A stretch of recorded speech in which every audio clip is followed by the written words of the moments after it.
we working a kwamuni when the manjamon as in a Nigerian government and the also cheap bubeha. Nahana kwadile obodati ego naba.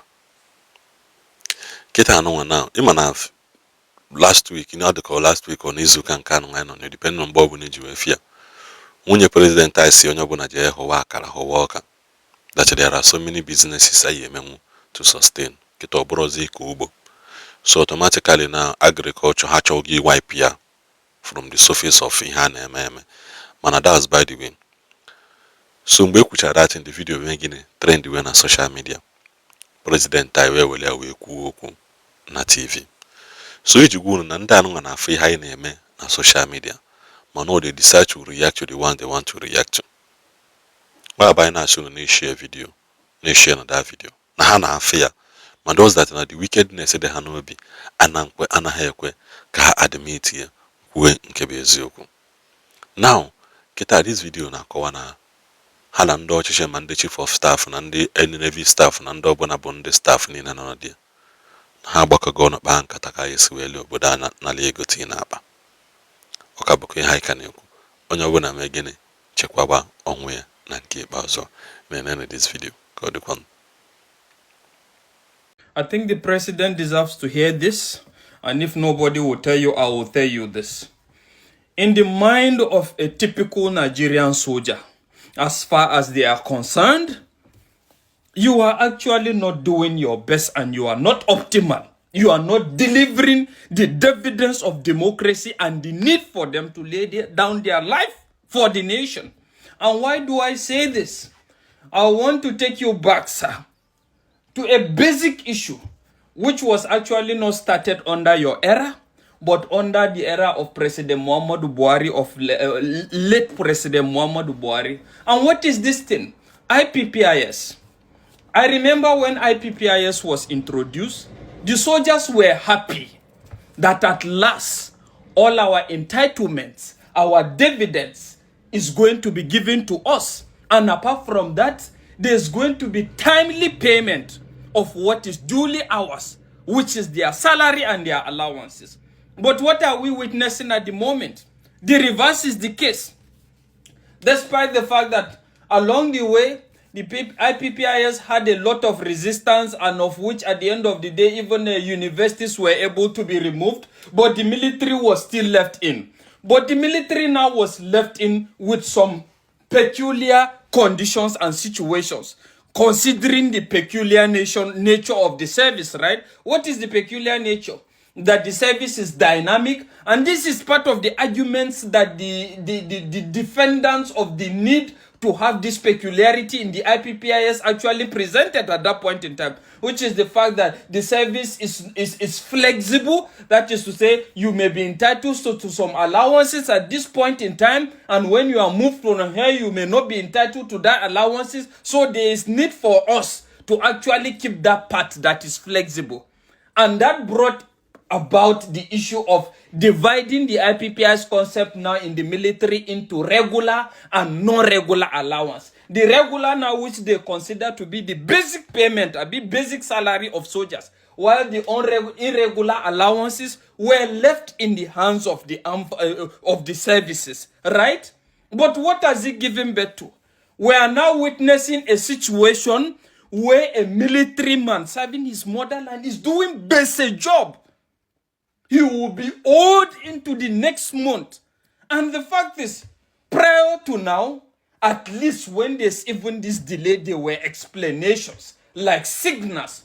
But what we're witnessing at the moment is a situation where there's even no signal because they don't even care. The fact is, whenever you see, just appreciate it and move on with that. And that is just it. And what has always been a lot of these excuses, always glitches. Because look at it. IPPIS will pay now, maybe today, and before allowances will be paid will be like 15 days, 16 days into the next month before they get their non-regular allowances. Just like what happened last month.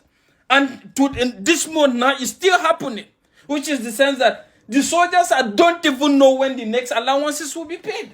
And let's look at it. How much are we talking about here? How much is even the take-home pay of a soldier? That at the end of the day, you have to divide it and starve him till the next month, till you enter the next month now before you pay him a part of it. And we're forgetting the fact that a lot of these guys are even on loans.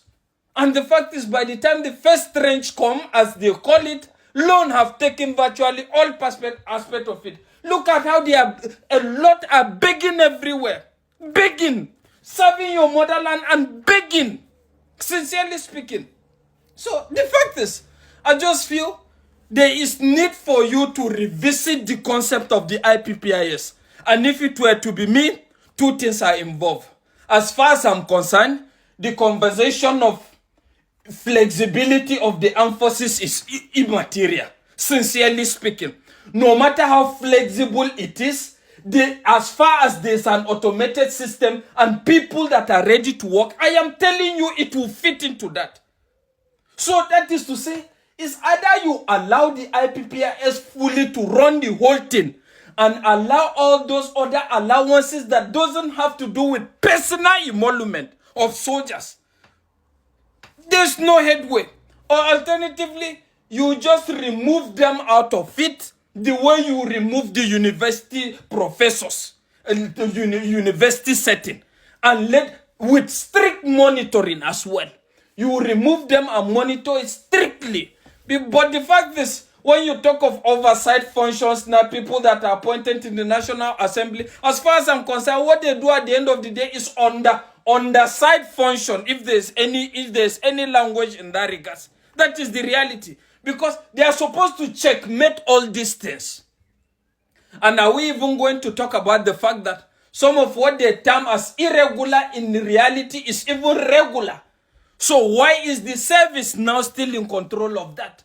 As far as I'm concerned, I'm telling you, this is just absolutely nothing. Absolutely bullshit. I don't know whose purpose is serving. Whether it's the Accountant General of the Federation or the head of service. I don't know what is going on. They are superseding. So two things are involved. It's either you remove them from it or you allow the services to run it fully.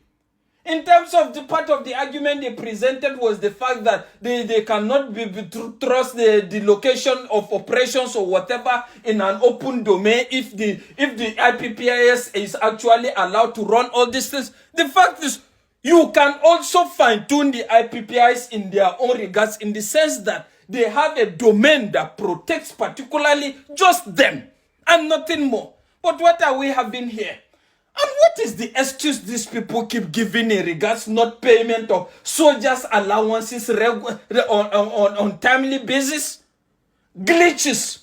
Always glitches. When they give glitches, is not even in signal. Word on the street. What happened to... Do you feel you are doing the members of the armed forces a favor by paying them, for God's sake? And I begin to wonder, do the senators, do other legislators or other people in government actually witness what these men are witnessing? You are turning the armed forces into beggars. Beggars. And at the end of the day, you want them to put in their best. I don't know how you think. Well, the last time I checked, these people equally have constituency. They are also voters. And their families are also voters. And when you translate their numbers, they run into millions.